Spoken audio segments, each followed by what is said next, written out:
और उन्होंने भगवान चंदा प्रभु के सामने जाकर, उस समय मुनि नहीं होते थे, सप्तम प्रतिमा के व्रत भगवान से प्राप्त कर लिए कि आज से मैं शुद्ध भोजन करूंगी, सप्तम प्रतिमा के व्रतों का पालन करूंगी। कठोर तपस्विनी हो गई। घर में रहकर एक टाइम भोजन, गर्म पानी पीना, रात्रि में मौन रखना। 2 साड़ियों का जिन्होंने नियम ले लिया, 2 वस्त्र से ज्यादा मैं अपने जीवन में नहीं रखूंगी। घर में रह करके जिसने सन्यासिनी का जीवन जी लिया, चटाई पर सोना प्रारंभ कर दिया, घास पर सोना प्रारंभ कर दिया, अंतराय पालने लगी और अपना भोजन खुद बनाती। किसी बहू से कह दिया, तीनों बहुओं से, कि मैं भोजन बनाऊंगी, पहले तुम खाओगी और तुम्हारे बाद मैं भोजन ग्रहण करूंगी। 16 का भोजन बनने लगा, शुद्धि का भोजन बनने लगा। और जब तक हमने देखा है, वो जब तक ग्रस्त जीवन में रही, 3 में से किसी बहू ने उन्हें खाना नहीं परोसा होगा। जब भी भोजन बनता था, अपने हाथ से वह बहुओं से कहती थी कि तुम भी पराए घर की बेटियों हो, आओ मां का फर्ज है पहले तुम्हें भोजन कराओ। पूरा घर भोजन करता था, उसके बाद पूर्णिमा देवी अपना भोजन ग्रहण किया करती थी। ऐसे परिवार संभाले जाते हैं, ध्यान रखना। कोई भी काम होता था, बहुओं को आगे कर देती थी, खुद पीछे हो जाया करती थी। अपना जीवन जिन्होंने बहुओं को महान बनाने में लगा दिया।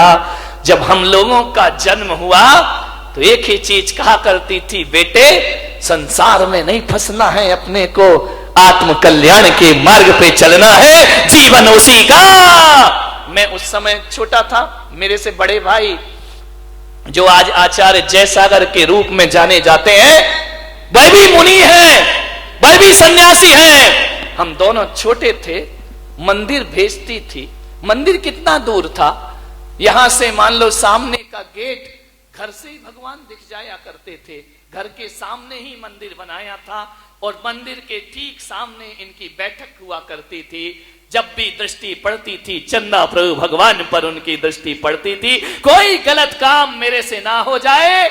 हमेशा ये सोचती थी कि धर्म विरुद्ध काम ना हो जाए मेरे से, मेरे भगवान मुझे दरवाजे से मुझे देख रहे हैं। अभूतपूर्व समता भाव था जिनके जीवन में। मान्यवर, मैं आज ये बातें इसलिए बता रहा हूं, ये मत सोचिए कि उनसे मेरा रिलेशन है इसलिए बता रहा हूं। ये बातें आपके जीवन में और घरों में प्रेरणा का काम करेंगी, घरों को बदलने का काम करेंगी कि कैसे कैसे लोग इस धरती पर हुए हैं। वह हम दोनों भाइयों को बुलाती, इधर आओ। वहां पर एक परंपरा है मध्य प्रदेश में, महिलाएं अभिषेक नहीं करती हैं, भगवान को नहीं छूती हैं, और मंदिर तो बना लिया, और यदि किसी ने अभिषेक नहीं किया तो फिर भोजन कैसे करेगी, बिना अभिषेक के खाती नहीं थी। हम दोनों भाइयों को, हम लोग छोटे छोटे थे, बोलती थी भगवान का अभिषेक करके दिखा दो। हम कहते थे हमसे नहीं होगा, अकल नहीं थी, बुद्धि नहीं थी, हम नहीं करेंगे भगवान का अभिषेक। कौन कुएं में पानी लेने जाएगा? पहले माली और ये पुजारी तो चलते नहीं थे, खुद ही पानी भरना था, खुद ही सामग्री धोना था। आजकल तो रेडीमेड पुजारी मिल जाते हैं किराए के, पहले नहीं हुआ करता था। भगवान की पूजा, दान और धर्म ये दूसरों से नहीं कराए जाते, अपने हाथों से करना चाहिए, स्वयं के हाथों से करना चाहिए। उन्होंने कभी, और जाने से पहले 60 एकड़ जमीन मंदिर के नाम लिख करके गई। यदि खानदान में बुरे दिन भी आ गए तो मैं मंदिर के नाम जमीन करती हूं, इसलिए करती हूं कि यदि तुम्हारे बुरे दिन आ गए, बुरे दिन तो बड़े बड़े सम्राटों के भी आते हैं, मैं लिखती हूं कि जो इस मंदिर की पूजा अपने हाथों से करेगा, ये 60 एकड़ जमीन हमेशा उसके नाम रहेगी। कोई इसे बेच नहीं सकता, कोई इसे खरीद नहीं सकता है। ऐसी वसीयत लिखी, कलेक्टर को उसमें सदस्य बना दिया। जो भी कलेक्टर आने वाले समय में होंगे सब इस ट्रस्ट के ट्रस्टी कहलाएंगे, और कलेक्टर की जाति पहला कलेक्टर हट जाएगा, दूसरा ट्रस्ट। कलेक्टर इसलिए रखा कि हमारी औलाद इसे बेच ना सके, ध्यान रखिए। आज भी 60 गांव जमीन, 60 एकड़ जमीन उस मंदिर के नाम करके गई हैं। 120 अमरूद के बगीचे, 120 पेड़, 80 पेड़ आम के। आज भी वो मंदिर किसी समाज का मोहताज नहीं है, ध्यान रखिए। अरे तुम तो अपनी औलाद को विरासत देकर जाते हो, ये वो हैं जिन्होंने औलाद को कुछ नहीं दिया, बल्कि जिनालय और जिन मंदिर के लिए अपनी वसीयत लिख करके चली गई। ये सदियों रहना चाहिए।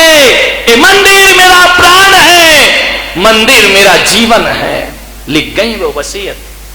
संयोग तो देखो, मेरे हाथ में 40 पैसे रखे, आज भी उन पैसों का वजन मुझे महसूस होता है मेरे भाई। मैंने कहा तू 1 रुपया देती थी, आज जाते समय 40 पैसे क्यों दे रही है? बोले मेरे पास 40 ही पैसे हैं, इससे ज्यादा नहीं है। बेटा ये 40 पैसे रख। मैंने कहा 60 पैसे का क्या होगा?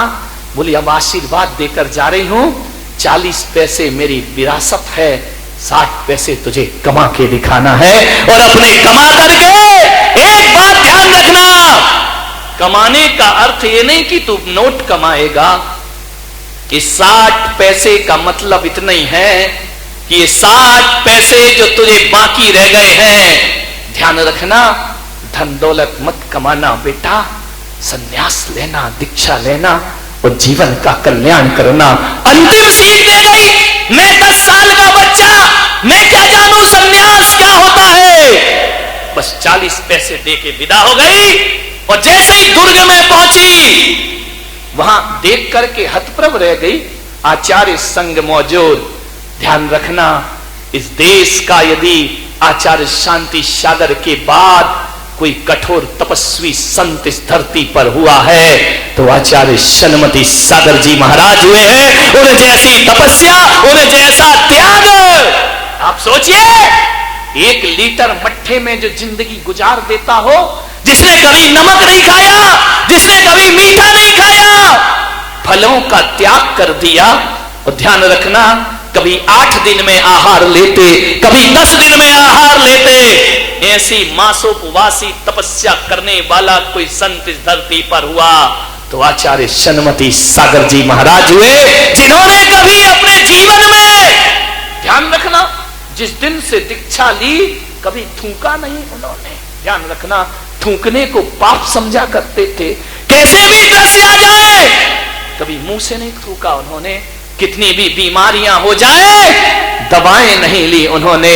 ध्यान रखना, ऐसा कठोर तपस्वी संत 1-1 महीने के उपवास करने वाले, निर्जल उपवास करने के बाद भी 3-3 घंटे की सामायिक खड़े होकर के करना, ये तपस्वी सम्राट का जीवन था। ध्यान रखिए, ऐसा महान जीवन।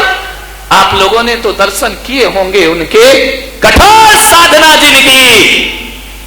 मान्यवर सूख के हड्डी का कंकाल हो गए थे अंत समय में, हाथ खराब हो गया, गिर पड़े, प्लास्टर नहीं बंधवाया, इलाज नहीं कराया, ऐसे ही हाथ लेकर के घूमते रहे।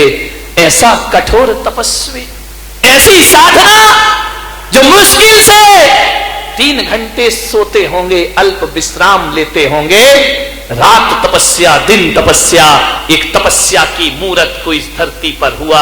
आचार्य शनमती सागर जी महाराज इस धरती पर हुए। 1 लीटर छाछ में अंत समय गुजारा उन्होंने, और उसके बाद भी 30-30 किलोमीटर पैदल चलने की ताकत रखने वाले वह संत थे। गर्मी हो, सर्दी हो, बिहार हो, उपवास उनके कभी नहीं रुके। दुर्ग में उन्होंने संकल्प लिया कि मैं आहार पर तब उठूंगा जब कोई मुझसे दीक्षा लेगा। ऐसा कठोर संकल्प। अरे रात्रि भोजन हो तो लोग त्याग दें, प्रतिमा लेना हो तो लोग ले लें, दीक्षा लेगा तो आहार लूंगा, वरना आहार पर नहीं उठूंगा। चतुर्मास में संकल्प लिया। पर्युषण पर्व चल रहे थे, 10 दिन तक महाराज के आहार नहीं हुए।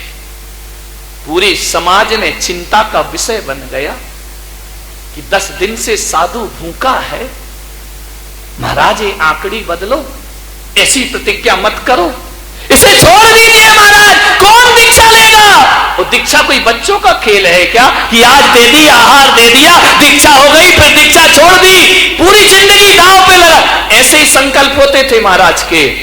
समाज की चिंता हो गई कि आहार के, महाराज ने कहा नहीं होंगे तो नहीं होंगे, कोई दीक्षा नहीं लेगा तो समाधि ले लूंगा, लेकिन आहार नहीं लूंगा। हतप्रभ रह गई समाज, क्या करे। पंच मीटिंग करते, क्या व्यवस्था की जाए इसकी, किसे दीक्षा दिला दे। और उस समय तो कोई इतनी दीक्षा लेता भी नहीं था। कोई ध्यान रखना, जब पुण्य का उदय होता है ना, तो जंगल में देवता भी आहार दे दिया करते हैं। संत को ध्यान रखिए,